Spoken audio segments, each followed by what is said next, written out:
Olá, pessoal. Então, dando continuidade à resolução de exercícios, meu nome é Mariana, eu sou membro do PET Medicina Veterinária e nesse vídeo eu vou estar dando enfoque na segunda lei de Mendel, né?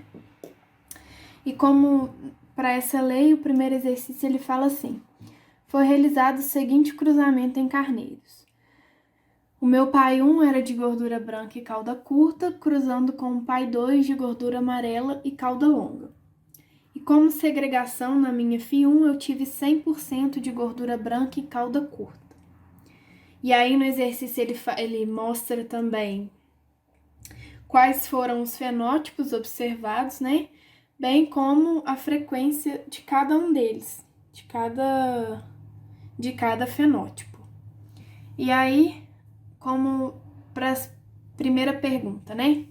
Os caracteres cor da gordura e o tamanho da cauda apresentam herança monogênica com interação alélica de dominância completa.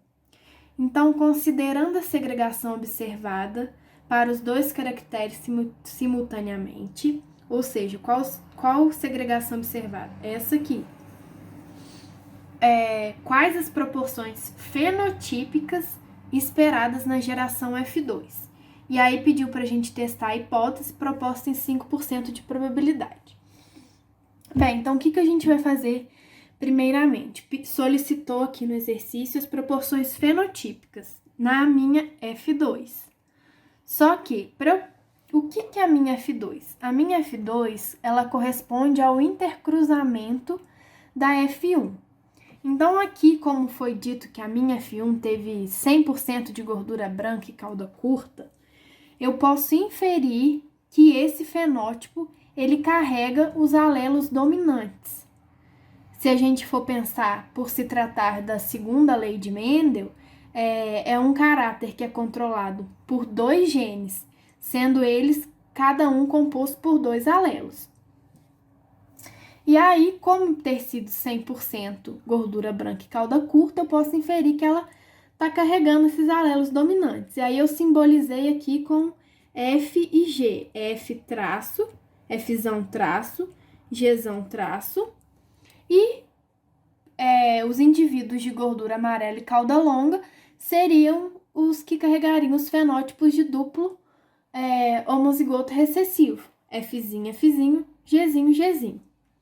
E aí, o que pediu no exercício foi quais as proporções fenotípicas esperadas na geração F2. Ou seja, se a minha F2 é o intercruzamento da minha F1, eu vou ter Fzão, Fzinho, Gzão, Gzinho, cruzando com Fzão,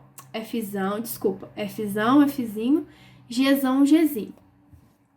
E aí a gente faz, né, esse intercruzamento para a gente descobrir essas proporções fenotípicas na minha F2. Quais são os tipos de gametas que a gente pode tirar desse genótipo aqui, ó? Fzão,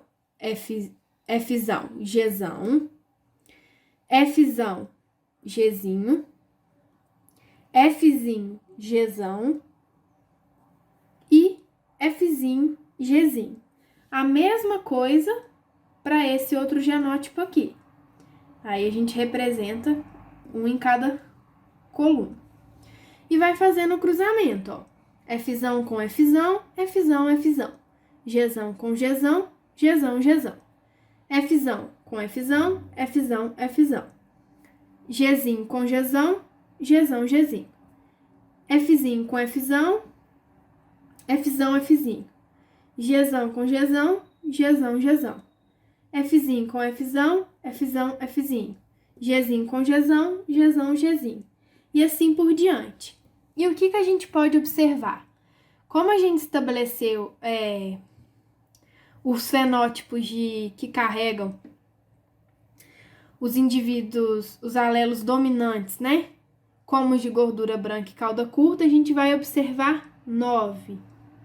9 dessas minhas 16 possibilidades, os que estão em verde, são de gordura branca e cauda curta.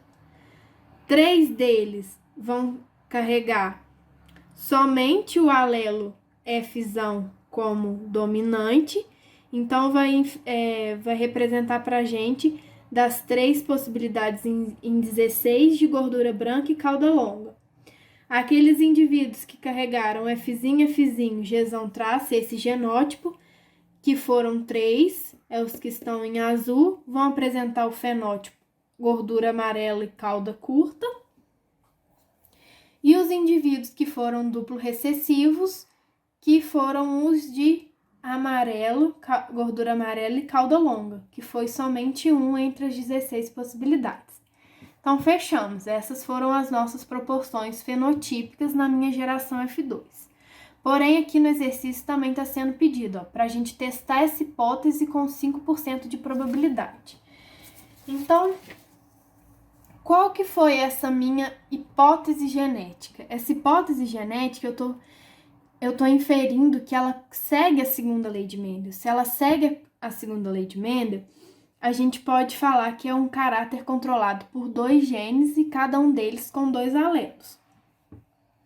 Seguindo aquela proporção, de acordo com a proporção que a gente observou ali, né? Foi 9 para 3 para 3 para 1. Só para que eu consiga ter a confirmação que realmente aconteceu essa segregação na minha F2, eu preciso fazer o teste de Qi quadrado. E como que eu faço esse teste? No exercício já fala pra gente quais foram as frequências observadas de cada um dos fenótipos. Porém, para eu calcular o meu Qi quadrado, eu preciso saber quais são as minhas frequências esperadas. E como que eu faço isso? Como frequência observada, eu tive um total de 64. Só que esse 64, ele está dentro das minhas 16 possibilidades de fenótipos diferentes. Ou seja, eu vou pegar esse 64, que é o meu total, e vou dividir pelas minhas 16 possibilidades de fenótipos. E vou ter um total de 4. Com relação à gordura branca e cauda curta, a gente já observou que dentro daquelas 16 possibilidades, ocorrem 9 gordura branca e cauda curta.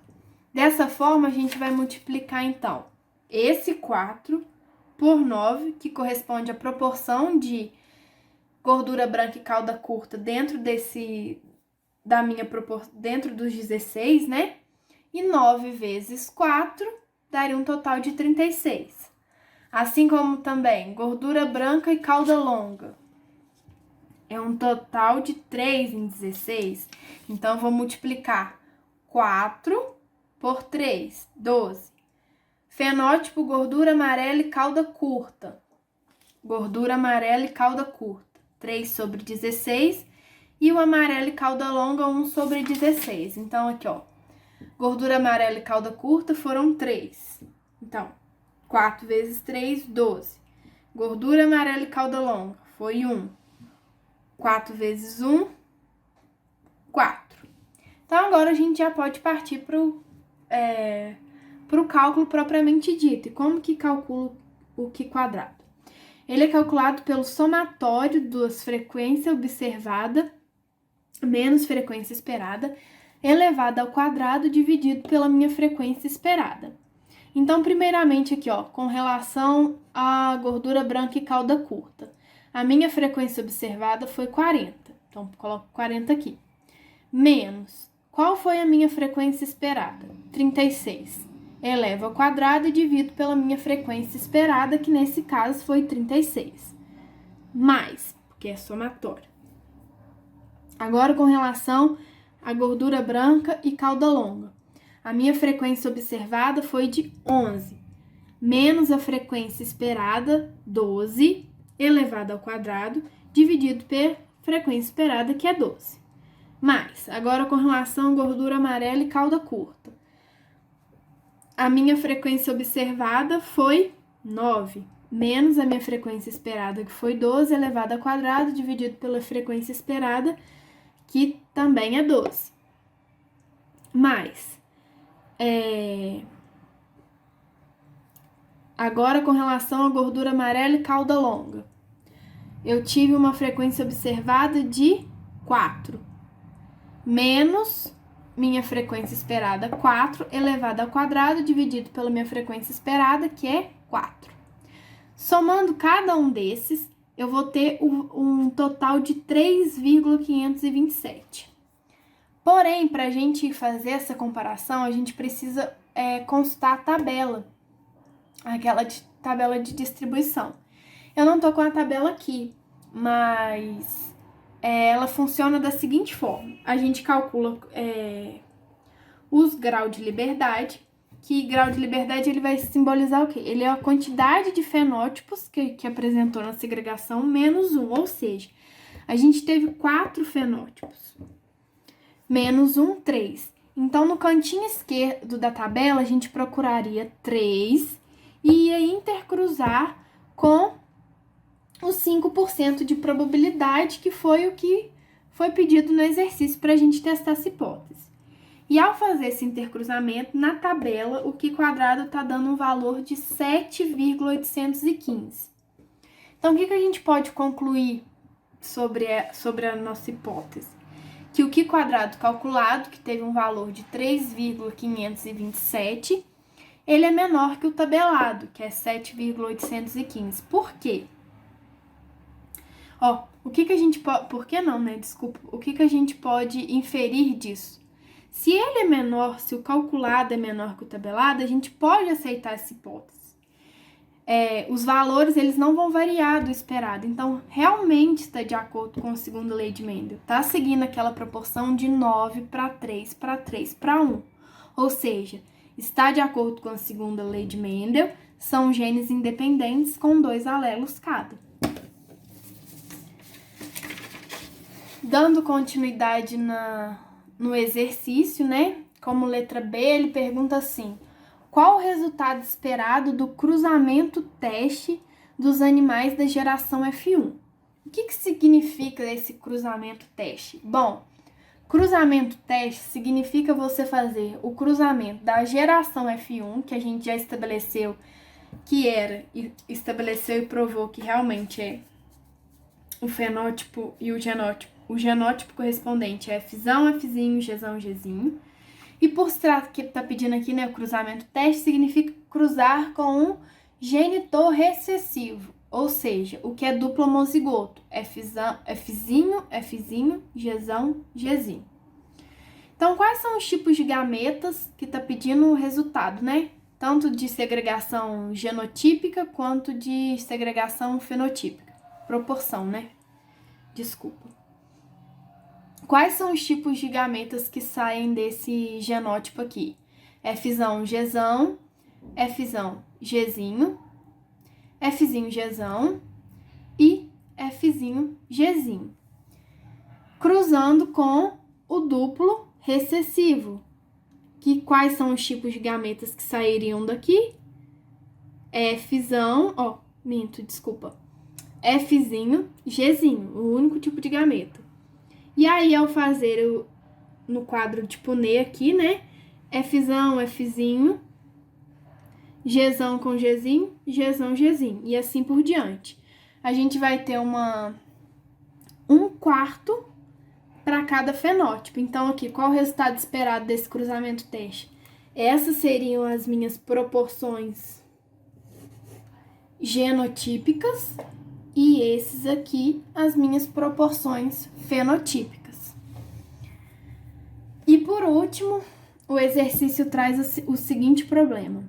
Quantos animais na geração F2, ou seja, aqui era na F1, né?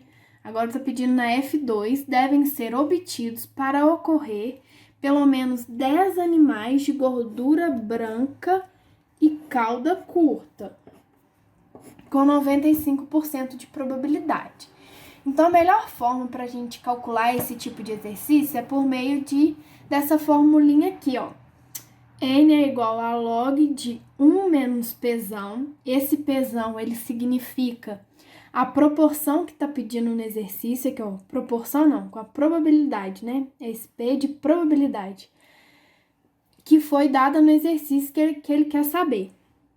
Dividido por log de 1 menos Pzinho. Esse Pzinho é a proporção que é desejada. Igual tá pedindo aqui, ó. na minha F2, né? Pelo menos 10 animais de gordura branca e cauda curta. Então, naquela minha segregação da F2, quantos animais dentro daqueles 16 eram de gordura branca e cauda curta? Aqui, ó, 9 sobre 16, aqueles indivíduos que estão em verdes e que possuem como genótipos Fzão-traço, Gzão-traço. Então, a probabilidade de eu ter um animal de gordura branca e cauda curta é 9 sobre 16. Então, preenchendo aqui, ficaria como? N é igual logo de 1 menos. Só que aqui a gente tem que colocar em decimal, viu? Então, como tá assim, 95% de probabilidade, se eu dividir 95 por 100, eu tenho 0,95. E aqui é a mesma coisa, aqui, ó, log de 1 menos, eu dividi a probabilidade de ter gordura branca e cauda curta é 9 sobre 16. Isso dá um total de 0,5625. E aí, tive como resultado 3,624. Porém, esses 3,624, o que ele representa? Para que aconteça um evento, ou seja, que para na minha F2 eu conseguir obter um animal de gordura branca e cauda curta, eu preciso de 3,62 animais. Ou seja, de 3 a 4 animais. Só que ele quer 10. Para 10 eventos ocorrerem, eu vou precisar de quantos animais? Para que isso aconteça, para que tenha pelo menos 10 animais. Aí eu faço essa regrinha de 3 e descubro que eu vou precisar de 36,2, né? 36 então, animais para que eu possa ter pelo menos 10 animais de gordura branca e cauda curta com 95% de probabilidade. Bom, pessoal, era esse exercício, ele finaliza aqui, era isso que eu tinha para passar para vocês. E obrigada.